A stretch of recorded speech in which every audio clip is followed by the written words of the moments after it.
Thank you. I'll try to be very brief. You know, the great Rabbi Abraham Joshua Heschel used to say, indifference to evil is more evil than even it's evil itself. And it seems to me if we don't have the courage to tell the truth, the condition of truth is to allow suffering to speak. It is an occupation. Occupation is evil.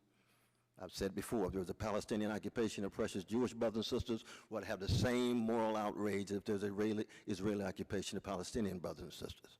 And if it's evil, the question becomes, how do we keep track of the evils on both sides?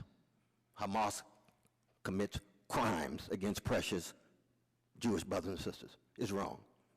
When the IDF kills innocent people, over 500 babies in 51 days, no matter how many shields they say that Hamas uses, it's wrong from a moral and spiritual point of view. That's what Rabbi Heschel is talking about.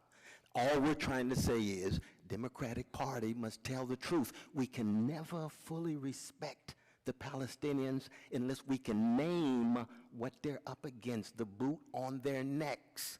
I come from a people who've been hated. And they said, slavery. No, you got a race problem. It's not a race problem, it's slavery. Oh, no, we got a race problem, it's Jim Crow. No, it's discrimination. It's not discrimination. It's terrorizing black people.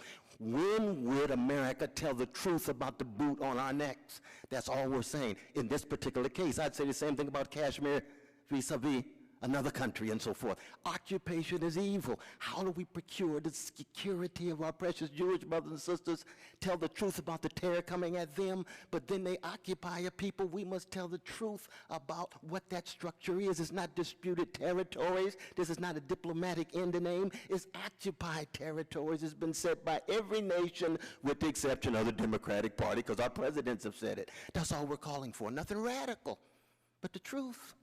And it seems to me if we can't meet that test, lo and behold, how are we going to deal with this ugly situation with precious folk on both sides without some truth-telling, without the empathy that we're all after? And I'm not denying the fact that you don't have a deep commitment to the aspirations and hopes, but if you can't name it, what's coming after? I recall marching with the great Edward Said just to get the New York Times to call it an occupation. That was decades ago. They did it. Mrs. Zogby.